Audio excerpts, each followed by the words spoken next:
Welcome to Multifamily Insights. I'm your host, John Casman, and I want to thank you for joining us for another great episode. Listen, if you are an avid listener of this show, I want to hear from you, okay? Leave us a rating and review and tell us what you love about the show and anything that can make it work harder for your investing goals. And if this is your first time checking out this show, be sure to hit that subscribe button so you don't miss an episode. We've got a great one today. We're going to be talking to Isabelle Guarino. Isabelle Guarino is a graduate from Arizona State University, a former flight attendant, and she is currently the COO of Residential Assisted Living Academy. Now, she has been the COO for the last 6 years, keeping everyone in line and on task. She's been featured in many magazines and articles on the topic of senior housing.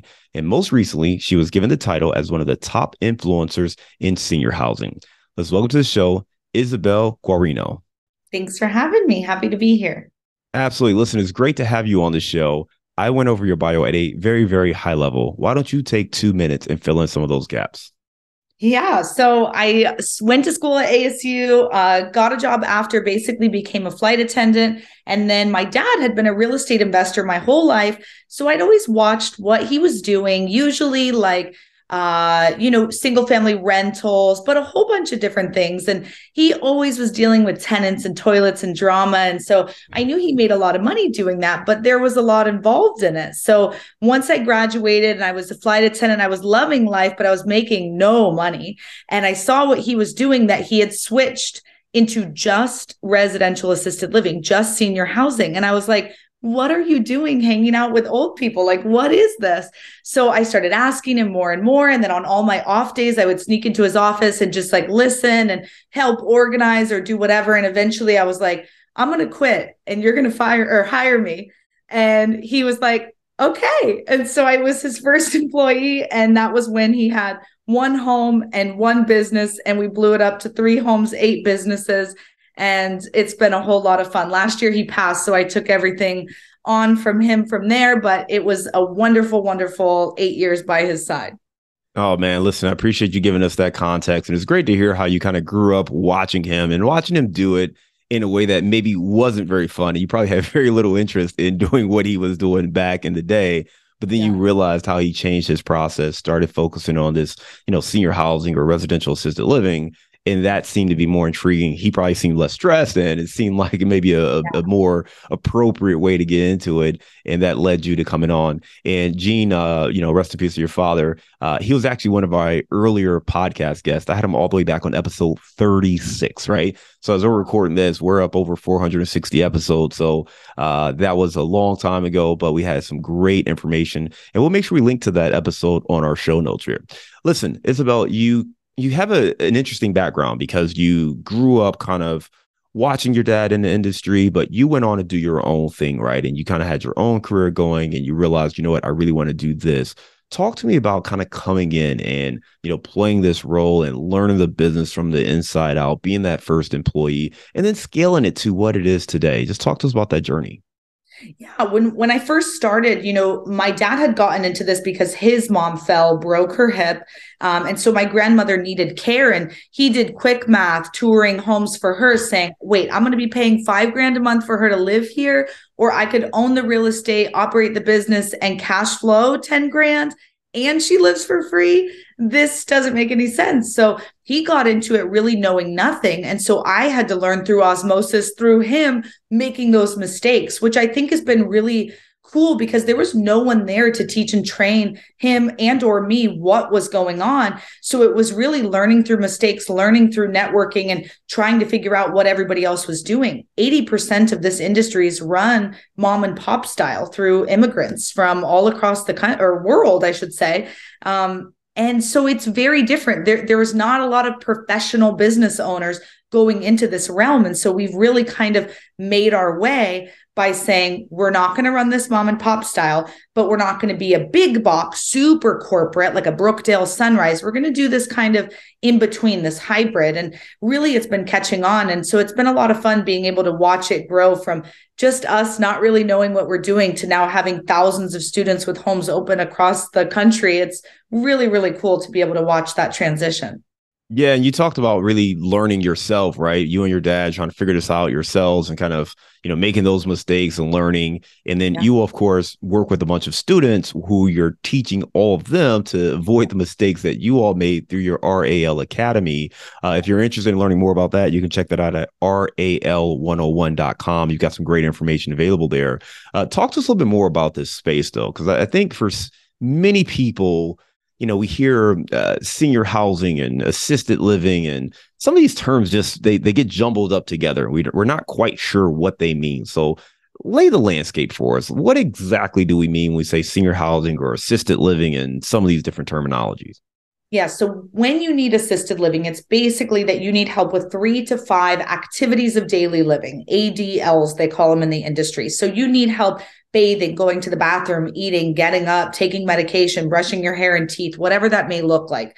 You're not moving in for fun. You're usually moving in because a doctor ordered it, or it's no longer safe for you to live alone. So this isn't something that people are like, yeah, sign me up, or I'm gonna have my mom move in 2 years. Like, no, it's usually an overnight type of thing. Like, we have to figure this out now. And a lot of people, they're not prepared to take their own loved ones in their own home and take care of them there. I wasn't born to be a caregiver, and there's nothing wrong with that. What I was born to do is build businesses. So the best thing I can do is build a business that can give the top quality care to support my loved ones. And that's okay. We shouldn't feel guilty about not, having all of our loved ones come move in with us and care for them, because it does change the dynamic. But when it comes to investing in these, there's a lot of different ways you could play with it. You could own the real estate. You could own the real estate and operate the business, or you can just operate the business. You could also just JV, invest on these and just partner with people and, just deploy your capital to different investment opportunities. But I really like the owning and operating, kind of that middle active investing, right? Not fully passive, not fully active. It's that in between. But I know a lot of your listeners also do multifamily. So maybe just owning the real estate and leasing it to operators might be something they're also, digging as we're going through this. Yeah, it seems like there are lots of different ways to get into the space. And you talked about that person who maybe needs that care, and it's more mandated than something that they're signing up for. And I imagine there's a lot of emotions, right? You got people, especially older people who they feel like maybe they don't need all that, and you probably have a lot of I don't call it conflict, but you're probably met with a lot of resistance. How do you manage that, right? Because it feels like it could be a relatively hostile situation for someone to have their entire life upended overnight. So how do you manage that? Yeah, most of the time that's really the families who are dealing with that senior. And as you're interviewing them and, deciding if they're a right fit for the home, if they're describing mom and dad as being hostile, doesn't want to be here, has been kicked out of 15 other homes, you are allowed to say no, right? You do not have to accept anyone. This is very different than a tenant landlord agreement. We can ask people to leave at any time. We can tell people they're not a right fit for the home. We have free reign of judgment there, because this isn't just a room or just a home. It's also care. It's also food. It's everything. So if we can't accommodate their needs, it's actually illegal for us to take them on. So if someone's coming in and saying like all these different things, you might be like, that's probably not the right fit for our home, but here's some other homes I may recommend. And you can also get paid on sending them somewhere else. So there's always something to be done there, even if they're not the right fit for you. But in general, I would say most seniors, once you really need help, like getting up, you have to, in your mind, start to realize like, no, I can't be home alone. Like usually they've fallen and hurt themselves and they understand that they need this care. But approaching them with love and kindness is super important. You don't want any caregivers who are being rough or aggressive with them. You want it all being, foundation and love. So I think when you have that, when it's in a home, they feel comfortable, they know they're getting the best care, it really does aid in their experience. No, I appreciate that context. It's very helpful to understand that, one, you have some choice. It's not like a court mandated thing. You have to accept them or whatever. So you do have some choice and you can run it the way you see fit. I think for many people still understanding, like when we say these homes, you talked about not being the big, huge outfit like a Sunrise, right? Where there's like, hundreds and hundreds of, beds or units or however we talk about it, right? versus maybe just a house. So can you give us the landscape a little bit more? Like, what exactly do we mean? Are we talking about, a single family house? Are we talking about a small community? Give us a little bit more of the landscape as far as what we're focused on here. So with residential assisted living, it is single family homes, but I don't mean a 3-bed, 2-bath, right? I live in a 6-bed, 5-bath, and it's still a single family home, right? So we have to change the way we think about that terminology when I say it. These homes are housing anywhere from 6 to 16 seniors. Depending on where you live, there's a maximum amount of residents allowed in the home. So I'm in Arizona. I'm allowed to have 10 residents in the home. Most of my homes are 10-bed, 10-bath homes. They didn't start that way. We had to convert them to become that way. But just think 300 to 500 square feet per person with 10 people, minimum a 3,000 square foot home, upwards of 6,000 is pretty comfortable. Most seniors want privacy, and that's why I recommend those private bedrooms, private bathrooms. But it's okay to have a couple shared options, but it's not, like we were saying, a big, commercial looking facility with long hallways, and it's not anything like that. That's still senior housing, that's still assisted living. It's just that's a facility. This is a home.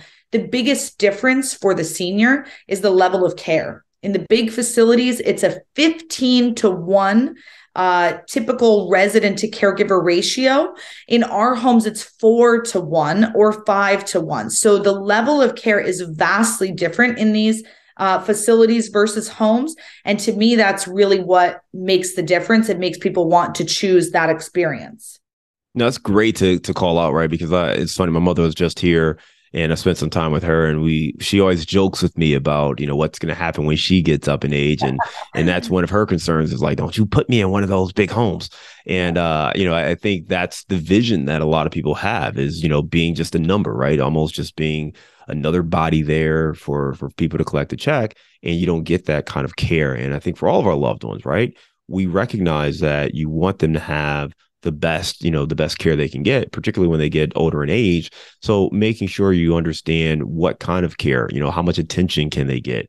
Are these people really attentive to their needs, or are they just another body here for them to, deal with? So that care, that ratio, 15-to-1 versus maybe 4-to-1 or 5-to-1, I think that is the thing that makes a little bit of a difference. But then also not necessarily being in some huge facility. What is your take, from the families, from the residents? Do they feel different being in a house where it's them and a handful of other people as opposed to some big, large, conglomerate of a facility? I think that the big facilities are good for independent living situations, not assisted living. So independence before assisted, and that's where you're maybe 65 to 85. You're still active, but you just need a little bit of help with some things. For a more social senior, those big facilities are awesome. I mean, I don't know if you've been in one recently, but they've got movie theaters, pools, pickleball courts. I mean, dance floors, like they have everything you could ever dream of. And if you're a social senior who maybe your husband or wife has passed on and you just want to like have fun and hang out with other people, but you need a little help, I think that's an excellent opportunity. But for assisted living, when you actually need help, like you have to press a call button to get up every time, that is really tough when it's a 15-to-1, ratio. So like you were saying, they may feel home-like how they want to market themselves. We are a home. You grew up in a home. You feel more comfortable in a home. The level of care, we still have the social interaction. We still do senior yoga, pet therapy, karaoke night, whatever you want to do, we still do it. So they're still getting that social interaction, but it's a little bit smaller. It's a little bit more comfortable. And it's just not as chaotic as feeling that feeling of, I've got to walk 300 yards to get to breakfast. It hurts for them to get out of bed. They just want to get to the table, sit down, eat in peace, 24/7 food access whenever they want it, 3 meals a day, medication management. Those things are what they're caring about towards the end of life. All right. I appreciate that context. And it really paints a picture as far as the difference between independent living and this assistant living situation. I think, again, some of the terms, if they're new to you, it may help people just recognize like, okay, there's a little bit of a difference between these things here. Talk to us about really the investor side of it, right? Because you mentioned that hey, if you're a multifamily person or you're, commercial real estate investor, you may just want to invest in the property versus the business. So what's the lens you all take? And when you're teaching kind of the thousands of students you have, how do we approach this as investors? Are we, because we're not getting T12s and rent rolls and all that, right? So what are we doing when we look at whether or not a facility is a good investment? I love that question. So kind of there's four ways you could get into this. And one of them is exactly what you're referring to, possibly buying an existing business, right? So you could buy the real estate and buy the business. That is an example where you would get rent rolls. You would see what's happening in the house, and that would help you evaluate the business from there. There's 30,000 of these care homes that exist in our country today. So there's a good opportunity that one of them may be available for purchase, because I was saying earlier, 80% of this is run mom and pop style. So after 7 years of them working in the home and dealing, with all the day-to-day, they start to burn out. So there might be a good opportunity. And because they're not a professional business owner, you may be able to get a really steal of a deal on what they've created. The other ways you could get involved is buying land, building custom from the ground up. If you live in places like Texas or Kansas where land's still available, that's an excellent opportunity to get into this. And especially if you live in a state where you're allowed to have 16 residents, doing a 16 bedroom, bathroom custom build, those are stunning. Our students who've done that, they're amazing. You can also buy a single family home and convert this to become an assisted living, which seems the most common in most markets because there's a lot of real estate that already exists, and maybe you just chop it up differently or add a renovation. But last but not least, if you just want to be on the real estate side, you could purchase and renovate the real estate and then lease it to an operations company. You could be on either side of this, the operations company or the real estate. But if you're on the real estate side, that's literally as easy as buying real estate, renovating it to suit, code for that area, getting the physical home licensed, and then leasing it out to someone, preferably for twice the fair market rent for like a 3, 5, 8 year contract with this operations company. So that's a great way to get involved. Yeah, four opportunities right there: buying an existing property and business, building from the ground up, which I think is smart, buying a property that exists and doing the renovations. And then the last one there is simply, making the renovations yourself, but only being the landlord, right? Just go ahead and rent it out to the operator. You mentioned, getting the home license services and things like that. How complicated is that process, to go ahead and get licensed to run this? One, do you require a license in every state, or does that vary state by state? And then two, how complex is it to get approved and get licensed?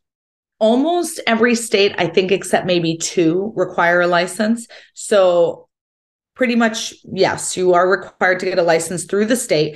And mostly what they're saying is, how safe is the home? Is it senior safe? So ramps and guardrails. It doesn't have to be ADA compliant, but you want it as close to that as possible, making it, the floors smooth and clean. And, some states require fire suppression. I always recommend it, whether your state requires it or not. Making sure you have enough water, because if you have 10 people using the bathroom, there's going to be a lot of, flow happening. We want to make sure it's all good. So different things like that is how you'll get the license. It's more or less paperwork, and then the fire marshal coming over to give you that stamp of approval. It's not entirely difficult, but it is a process. You have to go through it and you have to do it. I would never recommend someone running an unlicensed home, although they exist, but I wouldn't recommend it. You're not going to probably get as much from the residents and their families as far as the rates go. And then also it's just, you're not following the rules. And I feel like this needs to be more highly regulated than less. These are people's lives, it's a serious thing. It's a real estate play, but it's a business play. No, I appreciate that. And that's very helpful, because if you understand the process of getting licensed, every state is probably a little bit different, but, overall it's a similar process. But you definitely want to do that. This is not the time to play around and try to do it without having a license. You just open yourself up to a whole litany of legal issues if something goes wrong. So just please follow the rules and get licensed there. Recognize that there may be challenges. Every government's different, but go through that process to make sure you are abiding by the legislation there. With that said, you mentioned just, the rates you get from families. Is this all paid kind of by individuals? Does Medicare kick in? Are there grants or government programs that kick in? Talk to us a little bit more about how the rates and kind of the payment process works. So most people are paying through, I would say, VA benefits, Medicare, Medicaid, long-term care insurance, or their cash, their IRAs, their savings, their physical home that they own. They're selling that and using the capital to pay for their care needs. But a lot of people, it's their adult children, like a lot more than you'd think. People just wait and rely on them to take care of them. And so if you're the wealthy one in your family, have that conversation with your loved ones. You may want to open your own home so they can live for free, because it's really important to know what your loved ones' plans are. But that's mostly how people are paying for it, I would say. And I think that's important because we're talking to multifamily investors and real estate investors in general. And if you're listening to this, it's because you are interested in building wealth through, commercial real estate. And the people you love in your family are probably going to look at you too and say, hey, I'm getting up there. I need some help. And you want to understand what resources are available, whether you do decide to put them in a home or you do decide to find another way. I think these are very important things to at least think about, even if you're not thinking about investing yourself. Understanding that this option is available, and maybe you can go out there and find other operators and people who are doing this so you can find the best care for your loved ones. Let's talk a little bit more about, how are you vetting operators, right? So as an investor, that fourth option you mentioned was buying the real estate and then just outsourcing the operations and kind of not being a part of that. If you're going that route, or you're looking for someone to, you're going to JV partner or whatever it is with the operator, how do you find operators? I mean, I'm not sure if it's like property management, but how do you find operators? What questions are we asking to vet? And how do you know to pick the right one? I wish it was more like property managers. Like there's just companies that exist that you can just call and it was easy breezy like that. I do think because the silver tsunami is coming, right? We're 20 years out from our peak in this industry. I think we're going to see people start creating like property management companies for assisted living, more or less, but they don't exist right now. So there's a big business opportunity for someone who's listening. But a good operator is more or less like, I always tell people when they come to our training, they'll meet someone sitting right next to them who says, I don't have the capital. I can't, I don't even maybe own real estate, but I'm willing to be the sweat equity. I'm willing to do all that work. That's a perfect person to be the operations side of it, because more or less their job is to hire that licensed administrator who then goes out and pretty much does everything else, markets the home, does the tours with the families, does the intake process, hires and fires the caregivers, all the independent contractors, really does all the scheduling within the home, making sure it's flowing smoothly. And the operations manager is just really overseeing all of that, making sure it's okay. I do that for my homes and I visit them every other month and I do one phone call a week. So that's why I say it's passive. It's not incredibly active, but it's not completely passive. Just owning the real estate is completely passive. You're getting your check every month and you're good to go. This does involve a little bit more, but your profits increase by quite a bit. Yeah, I love that phrase, passive, right? Passive and active put together there, because there are some active components, but it doesn't require a crazy amount of your time. What are the risks? What are the downside? What are the risks that people need to know before they take this leap? I think the biggest thing is that getting licensed, liability is not as bad as you think. It's about $1 a day per resident, per resident. So it's a line item, $300 to $600 a month, depending. And it's really nothing to be scared of, but there are rules to follow. There are a lot of hoops to jump through in this industry as far as setting the home up, getting, all the way till open doors. So really educating yourself on step by step exactly what to do is super important, because this isn't something that you're just like, sounds like a good idea. Go to YouTube University and figure it out. I get calls, unfortunately, like that all the time. And they're like, hey, I'm $500,000 into this deal and I don't know what I'm doing. And I'm like, oh my gosh, it was the wrong location, or it was this, or it was that. And it's like, why would you do that? So I think it's vital to really just do a ton of education. And secondarily, I would say this isn't for everyone. You have to have a strong why. I always say the number one trait of all of our successful students, from the 22-year-olds to the 70-year-olds, is they have grit. If you have grit, you have a strong why, you'll do anything because you're willing to get hit in the face and get back up and keep going. And that's what this industry is sometimes like. There's not high risk if there isn't high reward after. And this is a big, highly rewarding industry. You can make a lot of money, but it's really important to know it's not going to be an easy journey to get there. No, I appreciate that advice. And I think it's really important for people to understand the grit element of it. I mean, real estate investing in general requires grit. I mean, every investor we talk to, and I'm going to ask you this question momentarily, but we ask everyone, tell me about, a failure or an apparent failure. And almost all of them have a failure that they had to learn from and grow. And some of those failures might stop the typical investor, right? That typical person. You run into that conflict, didn't go well, you lost money on a deal, whatever it was. A lot of people would just say, hey, you know what, this isn't for me, let me move on. But the people who have grit, the people who we talk to on this show, the one thing they all have in common is they fight through it and they persevere, they learn from it, they adjust, and they keep moving. So it's definitely something that you have to look internally and ask yourself and be confident that, okay, hey, we're going to deal with whatever challenges come up. I may not know all the answers, but I can figure out how to make it happen. One of the ways, of course, is through a mentorship or educational program. And you got your RAL Academy, and you guys can check that out at ral101.com if you want to learn more about that, or if you're interested in what we're talking about here today. You mentioned one of the challenges that people face is maybe buying in the wrong location.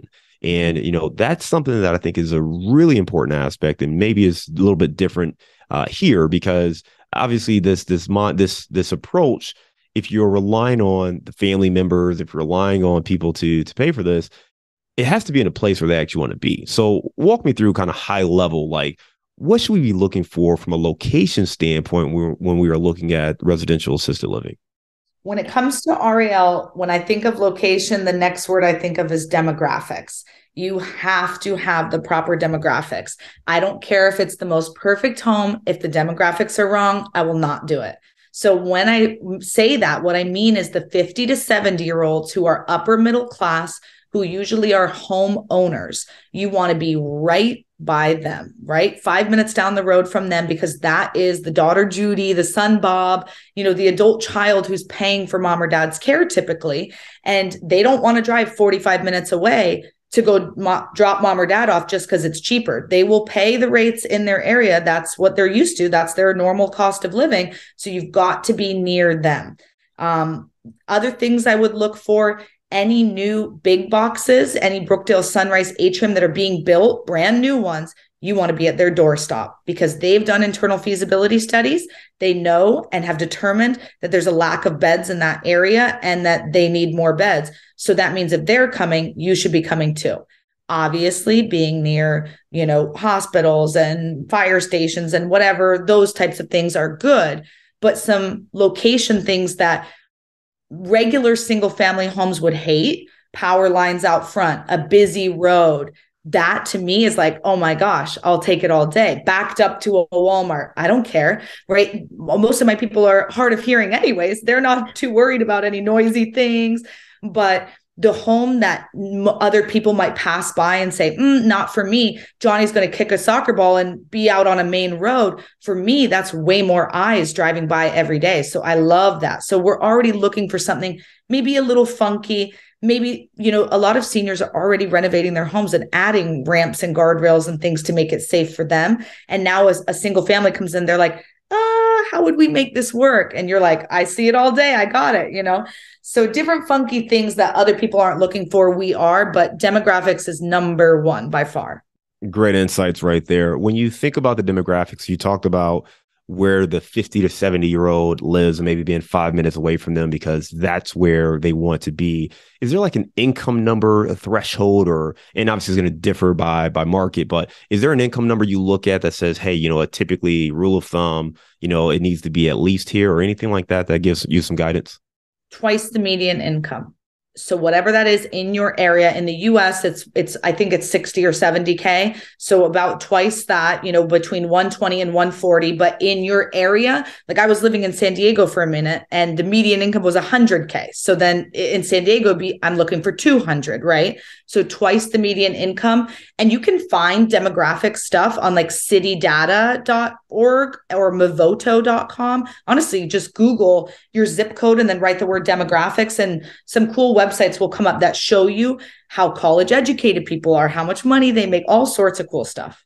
Yeah, I think that's really important, right? Because you're basically talking about more of the higher end, the more affluent homeowners, these are the neighborhoods you want to play this in, right? You don't want to do this in your lower demographic areas because they won't be able to afford it, right? And it's just something that you have to keep in mind. So really good insights right there. And I think that's really helpful for people to wrap their head around what to look for, where to look for it, and how the numbers may play out. Again, if you want to check out the RAL Academy, they've got great information on their website, RAL101.com. Check it out there. Isabelle, we're going to go to a round of insights. Are you ready? All right, I promised this question, so here we go. Give me a failure or an apparent failure that sets you up for later success. I think, we talked about not accepting people in the home.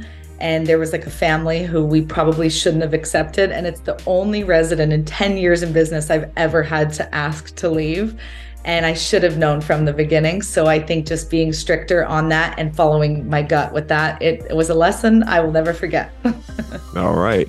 Give me a book give me a digital or mobile resource you recommend for your business. Can it be a book? I'm going to ask for a book too. That's why I'm getting ahead of myself. Okay. So okay, a digital resource. Yes. Actually, there is on RAL 101. There's a really cool profitability calculator there where you can like type in all these numbers and play and basically see how much money you'll make on your care home.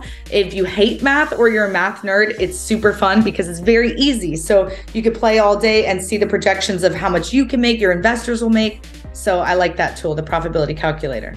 Awesome. All right. Give me the book that you've recommended or gifted the most in the last year. In the last year, the book I've been giving out is The 5 a.m. Club. Have you read it? I have not read it. Okay. You have to read it. I gotta wake up 25 minutes earlier to officially join. So I'm up at 5:25, but not quite 5 a.m. So we'll work on that a little bit. All right. The 5 a.m. Club. Thank you for that. Give me a daily habit that helps you stay focused on your goals. Ooh, I always write down, like I have massive to-do lists. I'm a list person, but I have my top 3 things that if I accomplish these, it'll be a successful day. So because sometimes we get overwhelmed with all the things on the list. So it's like, what are the 3 most important to-dos today? If we get those done, it was a good day. All right. I really thought you were going to say waking up at 5 a.m., but I appreciate the list. I love that. All right, let's move on. Give me your number 1 insight for being successful with residential assisted living. I think I talked about it earlier, but grit for sure, just being able to jump through things. Having a super strong why goes hand in hand with grit because it's impossible to have grit if you don't have a reason why you're doing what you do. That's when you run into those situations where something hard happens and you say, not for me. Maybe this was a sign, whatever the case is. But when that why is like you breathe it, you think about it, it's everything in your life, you're not going to stop. And so I think along with grit, it's having that passion, that purpose is really important. Yeah. All right, let's lighten the mood. You are in Phoenix, so give me your favorite place to grab a bite to eat. My favorite spot, especially recently, is Citizen Public House. It's out in Scottsdale, and they have a fire salmon salad. Do you like seafood? I don't, but it sounds like a great place. It's good. It's really good. You'll have to go. All right. Excellent. Well, listen, Isabelle, you gave us some great information. I really appreciate you breaking down residential assisted living and kind of helping us with some of the comparisons and a little bit of the terminology, but really recognizing that there is a really nice sweet spot and opportunity for many investors who are listening to this, right? You don't have to be the huge conglomerate, investment company that's going out there and buying these 200, 300, bedroom facilities. You can go out there and buy a single family house, a residential house, and make sure it conforms to what's needed, or you can build, you can build a house that does this as well. And the profit margins are beyond what you would get with kind of a regular house. So it's worth looking into further. Again, we'll make sure we link to kind of the episode we did with Gene. So that's available and you can check out the great information we got there. But I just really appreciate your take on it and the way you've been able to grow the business and educating so many other people in your community. Again, that website, if you want to learn more, is RAL101.com. Isabelle, I just want to thank you again for coming on the show today, being a great guest. We look forward to seeing you again at some point soon, and we look forward to staying in touch as well. Take care. Thank you.